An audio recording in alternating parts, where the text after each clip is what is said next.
Baik, terima kasih. Selamat malam, Pak Kang Hengsan, senior yang saya hormati, Ibu Ariyanti Selamat Sulianto, malam.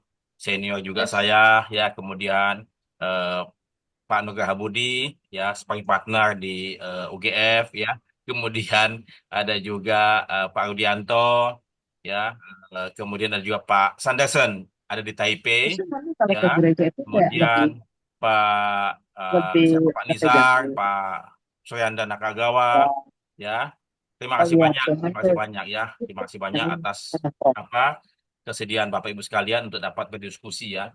Jadi seperti yang saya sampaikan kemarin dalam saya punya pesan di WA, tidak ada intensi apapun selain untuk mengajak Bapak Ibu sekalian untuk bertukar pikiran lah, bincang santai yang mungkin akan kita adakan sebulan sekali, ya.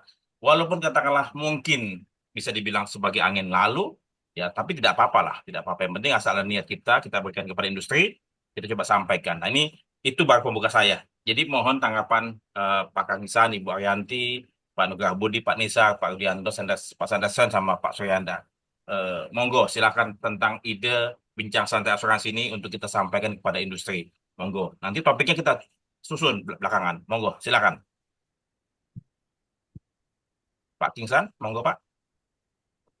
ya kalau saya sih yang sedang rame-rame ya di grup kan ya itu soal agency soal apa itu saya kira sebetulnya undang-undangnya jelas cuman ini kan masalah masalah kalau kita jadi agent itu kan udah jelas ya. Kita agent itu kan mewakili perusahaan dan dia harusnya sudah tahu policy perusahaan itu ya. Nah masalahnya kan sekarang namanya agent ini kan juga mencari uang ya. Secara tidak langsung kan mengharapkan dapat imbalan dari apa yang dia bawa. Nah kalau masalahnya itu, nah akhirnya kalau agent itu kan sebetulnya yang seperti saya sudah jelaskan di grup itu kan harusnya dia sudah tahu standar perusahaan yang dia wakili ya. Jadi dia harusnya bawa bisnis yang sesuai standar ya. Kalau sampai ditolak ya harusnya terima-terima saja gitu loh. Sama kayak kita marketing company kan, kalau nggak Hmm. diterima ya susah ya. Ya. Tapi kan sebetulnya itu kan kembali kepada masing-masing sebetulnya. Perusahaan itu kan juga mungkin saja bisa entertain hal-hal yang kurang masuk dalam underwriting standar selama mungkin agent yang bersangkutan secara portfolio masih menguntungkan. Misalnya namanya perusahaan juga kan pasti mesti lihat di situ ya. Ya, ya. Wah, itu harus untung. Jadi tidak bisa memaksakan bahwa wah ini nggak bisa diterima nggak apa gitu. Jadi saya susah.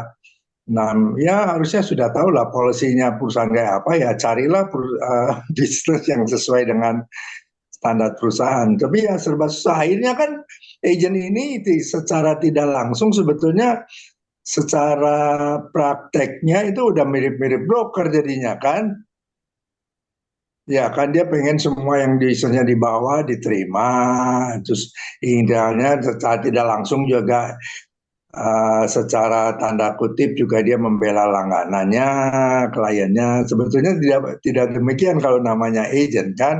Hmm. Agent itu kan harusnya membela perusahaan, tapi ya susah dalam prakteknya seperti itu udah nyatanya. Lain halnya kalau kita katakan kalau memang kita mau rubah ya rubah gitu loh. Kalau kayak di seperti Pak Brad bilang kalau di Singapura begini ya masalahnya undang-undangnya dulu yang dirubah kalau mau kita seperti yang di luar gitu kan. Ya, ya. Kalau dia terus diributkan di dalam grup ini susah kalau nggak tidak dipisahkan dibuat dulu gitu loh aturannya aturan main yang jelas Ya. gitu kan. Terima Jadi kasih. hemat ya. Jadi daripada terus ribut itu nggak Ya, selesai-selesai. Pak Pak Kang Kingsan, saya kira sih masalahnya kalau menurut saya dulu dari dulu saya bilang di Indonesia tuh semua masalah law enforcement aja Pak, nggak ada itu Iya aja. betul, betul, benar, benar. Makanya gitu loh. Ya, Oke, baik, Pak Kingsan. enforcement-nya mesti jelas, tegas gitu ya. Ya, Ya Kita betul. Kayak kalau mau Singapura kan versi Pak Indonesia misalnya. ya versi Indonesia gitu kan. Jangan dibanding-bandingkan dengan luar gitu kan. Iya, iya. Ya, Pak ya Kingsan, itu. Pak Soyanda, sorry, kita nih belum membahas topik loh. Tapi Pak Kingsan udah langsung bahas agen ini, karena mungkin yang saat ini rame. Enggak, Selamat malam enggak, Pak enggak. Adi Pramana.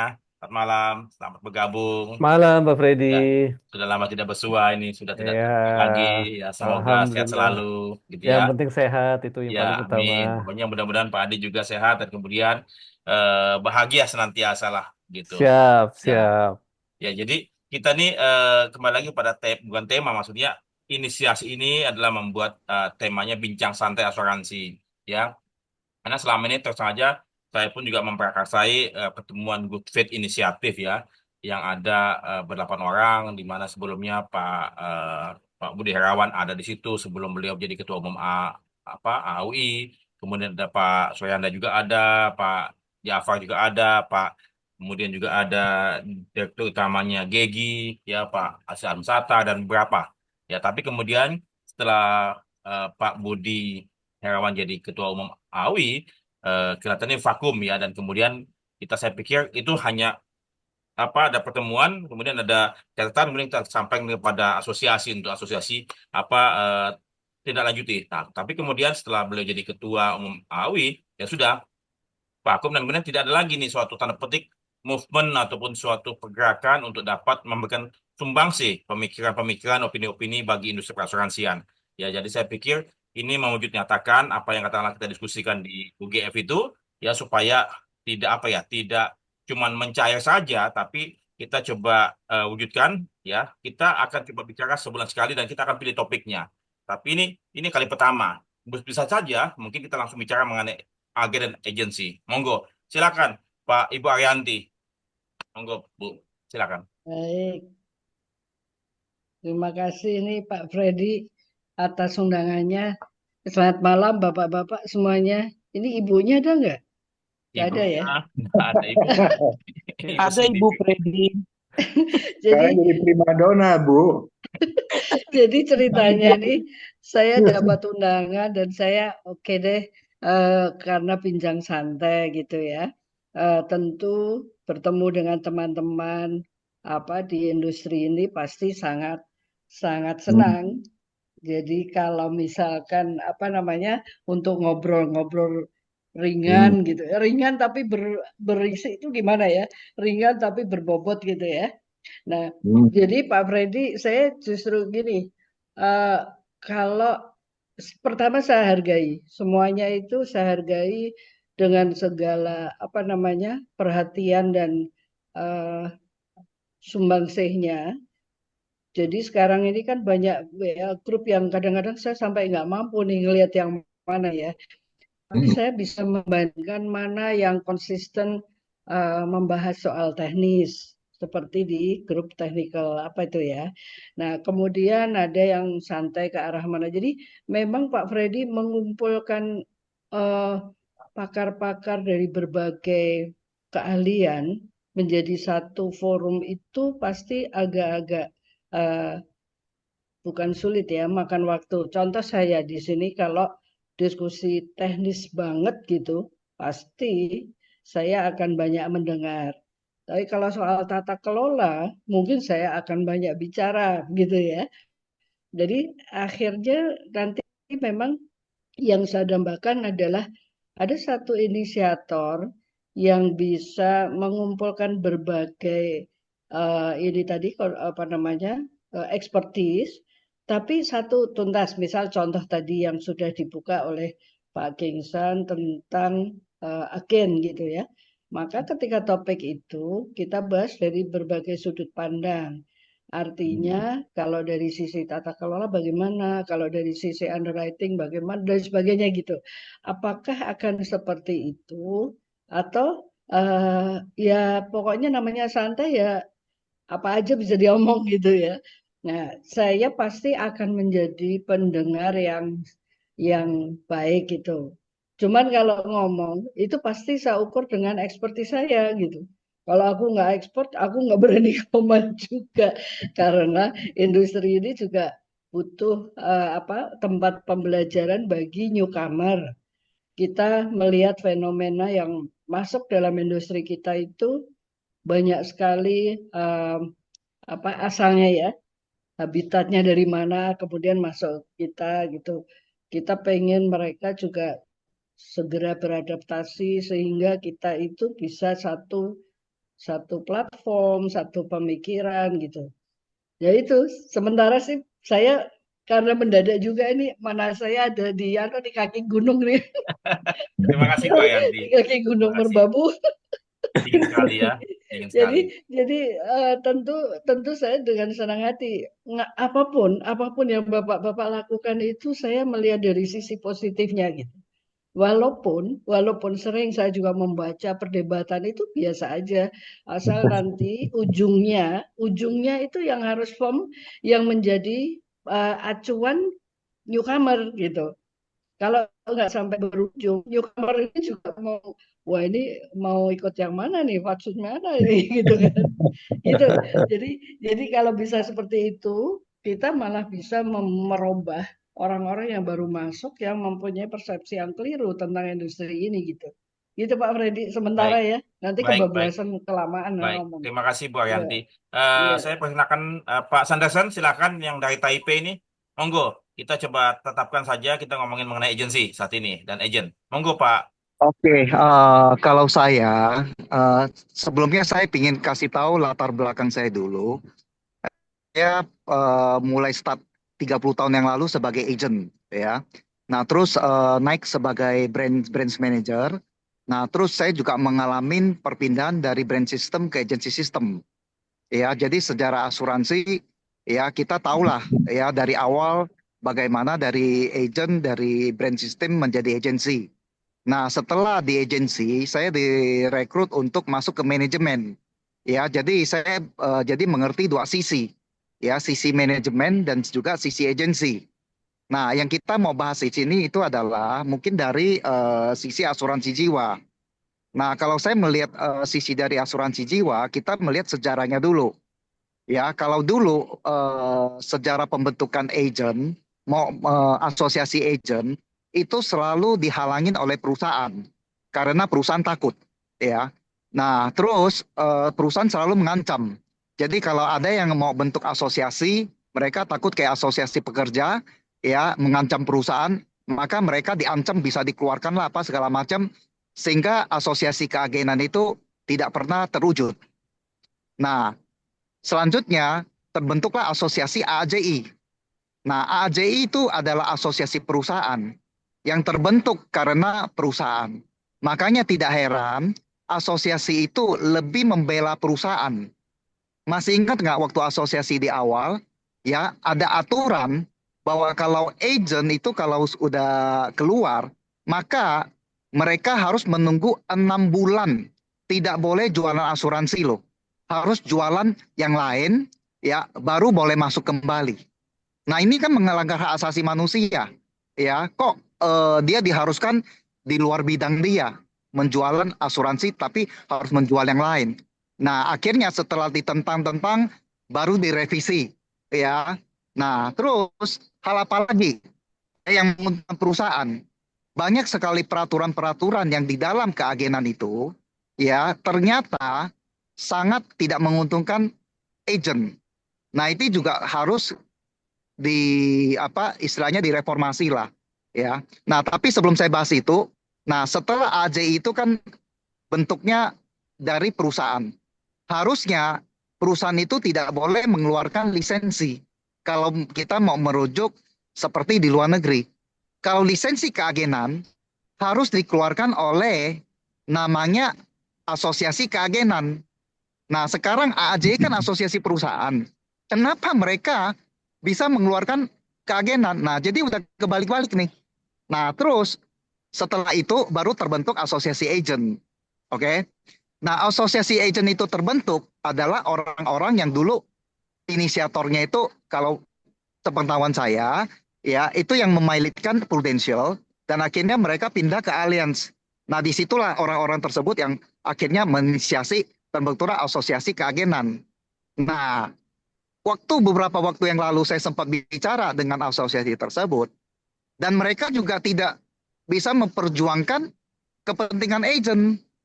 Nah, terus saya pernah tanya, kenapa? Kalian kan harus bersuara, ya. Nah, ada yang mengatakan salah satunya, saya tidak sebutkan namanya.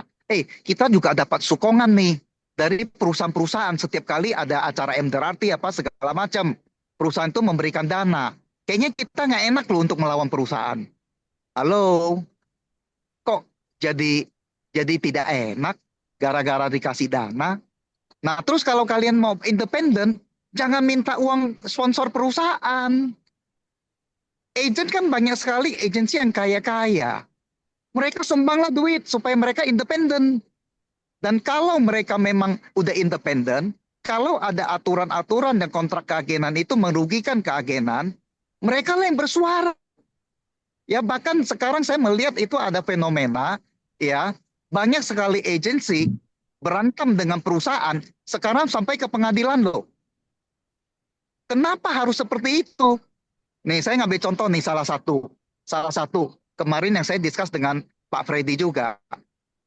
Ada di salah satu tim di salah satu perusahaan agensi, ada perusahaan mengidentifikasi ada salah satu agen melakukan fraud.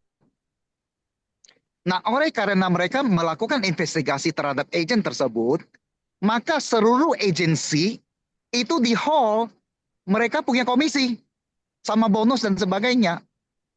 Loh, satu orang diindikasi kok semua orang yang divonis ya dihukum.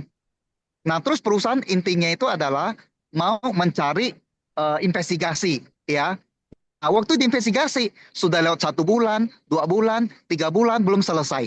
Mereka tanya, Pak, komisi kita kapan dibalikin? Tunggu selesai. Sampai akhirnya hampir 1 tahun belum selesai, dan akhirnya agensi mereka terpaksa memakai kuasa hukum untuk berperkara. Ya, bahkan ada yang bilang lu pilotkan aja perusahaan ini sudah lalai kok untuk tidak membayar. Jadi ibarat mereka menangkap satu ekor tikus, membakar satu rumah. Ya, nah ini baru salah satu masalah. Hal yang lain lagi yang paling lucu, coba tanya deh ke agent prudential leadersnya. Mereka berani nggak duduk bareng dengan teman-teman di kompetitor? Mereka paling takut. Karena kalau di foto ya terus dilaporkan ke manajemen, mereka bisa masalah loh. Masih ingat nggak ada salah satu leadernya yang masukin di Facebook ya menyatakan kalian mau rekrut agent yang profesional dong ya. Karena kenapa? Dia diundang ke salah satu acara ya kompetitor di acara kondangan atau ENIF lah. Oke. Nah, terus tiba-tiba di sana ada presentasi asuransi. Nah, jadi diindikasi orang tersebut dia mau ke perusahaan lain dan akhirnya dia harus diyakinkan kepada manajemen bahwa bukan dia. Ya dia dijebak. Kok bisa sampai seperti itu loh? Oke, nah itu udah 2 hal. Hal yang ketiga, lucunya lagi, ada perusahaan dia mau terminate agent. Itu harus persetujuan leadernya loh. Nah, terus kalau leadernya tidak tanda tangan, dia tidak bisa rilis loh. Nah, sekarang banyak perusahaan juga yang sengaja, ya, agentnya sudah keluar, mereka sengaja tidak mau rilis di AJI, nahan terus. Nah, itu siapa yang mau membela mereka? Nah, terus hal yang keempat, ada salah satu perusahaan, leadernya minta saya dimediasi, ya, karena apa? Ternyata di dalam kontraknya ada mengatakan ya tidak boleh ada saudara atau keluarga yang kerja di kompetitor. Nah ini orang itu tiba-tiba dia punya komisi dan bonus di hold, di freeze sama perusahaan. Loh kenapa? Ternyata perusahaan menemukan anaknya atau saudaranya itu kerja di kompetitor. Gila nggak sih? Gitu loh. Nah terus di aturan di AAJI ya hanya satu orang agent hanya boleh di satu perusahaan. Nah, tadi digambarkan bahwa jangan bandingkan luar negeri loh. Kita di luar negeri, mereka tuh kayak broker, mereka boleh menjual berbagai asuransi. Kenapa di Indonesia harus dibatasin? Nah, terus kalau dibatasin, produk kan banyak banget. Nah, tadi dikatakan agent itu kan independen